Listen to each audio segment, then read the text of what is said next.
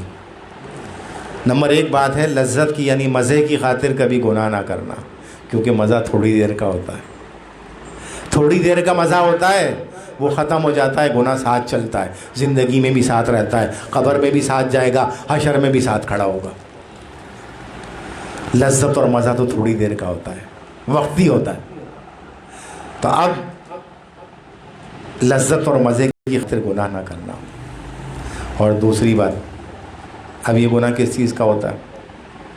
آنکھوں کا بھی ہوتا ہے، منہ کا بھی ہوتا ہے، کانوں کا بھی ہوتا ہے، ہاتھوں کا بھی ہوتا ہے۔ روزہ اسی چیز کی دعوت تو دیتا ہے۔ آئندہ بیان کروں گا انشاءاللہ زندگی بخیر۔ تو کبھی بھی لذت کی خاطر گناہ نہ کرنا، وہ ساتھ رہے گا، مزہ ختم ہو جائے گا۔ نمبر 2، مشقت کی خاطر نیکی نہ چھوڑنا، مشقت کے خوف سے نیکی نہ چھوڑنا۔ مشقت ختم ہو جائے گی، نیکی برقرار رہے گی، دنیا میں بھی تمہارے ساتھ رہے گی، قبر میں بھی تمہارے ساتھ ہوگی، حشر میں بھی تمہارے ساتھ ہوگی، جنت میں بھی تمہارے ساتھ ہوگی۔ نہیں سمجھے میری بات؟